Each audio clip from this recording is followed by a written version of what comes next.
You've heard every take on millennials and money. They're killing industries. They can't afford houses.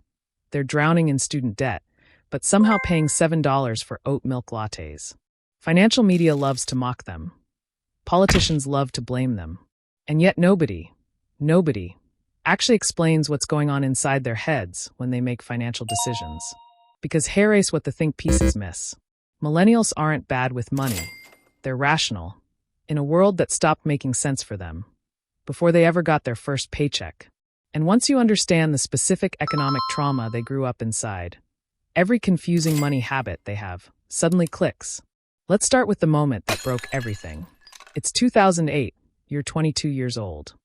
You just graduated college with $40,000 in student debt. Debt your guidance counselor, your parents, every authority figure in your life told you was an investment. You were supposed to walk into a career. Instead, you walked into the worst financial crisis since the Great Depression. Entry-level jobs disappeared overnight. Companies froze hiring. Unpaid internships became the new starting position. And the salary you were promised? It never materialized. According to the Federal Reserve, millennials who entered the workforce during the 2008 recession earned 10 to 15% less than they would have otherwise. And that wage scar followed them for over a decade. So you did everything right. And it still didn't work. That moment, that specific, humiliating, confusing moment, explains almost everything about how millennials relate to money today. Here is the first paradox. Millennials are the most financially educated generation in history. They consume more personal finance content than any generation before them. And yet a 2023 Bank of America study found that 73% of millennials report feeling financially anxious most of the time. They know more.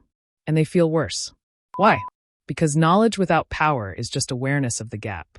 They can tell you exactly what a Roth IRA is, exactly how compound interest works, exactly how much they should be saving. They just can't execute the plan when rent ate 40% of their income and their entry-level salary was frozen for 5 years. Psychologists call this the knowledge action gap, a specific form of financial stress that comes not from ignorance, but from understanding exactly how far behind you are. Now let's talk about the thing everyone gets wrong. Homeownership. The common narrative is that millennials don't want to buy houses. They prefer renting so they can stay flexible. They're commitment phobic. They'd rather travel. Complete nonsense. A 2022 NAR survey found that 72% of millennial renters desperately want to own a home. They're not opting out, they're priced out. The median home price in 1990, adjusted for inflation, was around $150,000. By 2022, the median hit $440,000. Meanwhile, their student debt payments ate the down payment they never had a chance to save. But here is where it gets psychologically interesting. Because millennials responded to this locked-out feeling in a way that no financial planner predicted. They started treating experiences as assets. If you can't build equity in a home, you build equity in yourself. Travel. Skills. Memories. A life that can't be foreclosed on. It looks like avocado toast and concert tickets from the outside. From the inside, it's a completely logical pivot when the traditional asset-building path got bricked off before you arrived. Here is something that surprises people.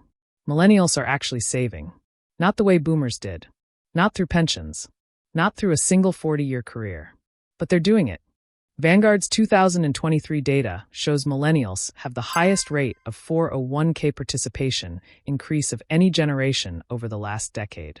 But they don't trust it. A 2023 Harris poll found that 45% of millennials expect Social Security to not exist by the time they retire.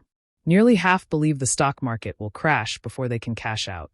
They're investing with one hand and mentally preparing for total collapse with the other. This isn't irrational. This is 2 market crashes before age 40. They are building a financial plan while assuming the blueprints might be wrong. Now let's talk about debt, because this is where millennials truly break the mold. Total U.S. student loan debt hit $1.7 trillion in 2024. Millennials hold the largest share. But here is what nobody explains. For millennials, student loan debt isn't just a financial burden. It's a psychological anchor. It arrived before their first real paycheck. It compounded while they were unemployed during the recession. It followed them through their 20s, their 30s, into mortgages they couldn't get because their debt-to-income ratio was too high. Harvard research found that high student debt correlates with delayed marriage, delayed children, and critically, delayed risk-taking. Millennials didn't start businesses at the rate economists predicted. Not because they lacked ideas. Because the downside of failure, when you already owe $60,000 before you begin, is catastrophic. The debt didn't just cost them money. It cost them optionality. And optionality, the freedom to pivot, to try, to fail, is the one thing every financial psychologist says is essential to building wealth. But here's the twist that nobody sees coming. Despite everything, the recession, the debt, the housing crisis, the pandemic, millennials are on track to become the wealthiest generation in American history. The Great Wealth Transfer. Over the next 20 years, boomers are expected to pass down somewhere between $53 and $84 trillion in assets to their heirs. Millennials are first in line. So you have a generation that built deeply anxious, deeply defensive, deeply self-reliant money habits. And they're about to receive an unprecedented capital injection into those habits. What happens when the most financially traumatized generation suddenly has generational wealth? That's the experiment we're all living through right now. So what does millennial money psychology really tell us? They didn't fail the system. The system just ran a completely different game than it advertised when they showed up to play. They were told, go to college, get a job, buy a house, retire comfortably. Every single step of that formula broke at the exact moment they tried to use it. So they adapted. They learned to invest in themselves when markets crashed, to rent when homeownership became a trap, to build side income because one paycheck was never safe.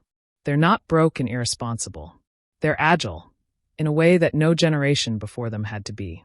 And honestly, the financial habits they built in survival mode might be exactly what an unstable economy actually requires. Drop a comment below. What money habit do you have that you know comes from something that scared you? And if you want more psychology behind why we do what we do with money, subscribe. Because your bank account isn't a math problem. It's a biography.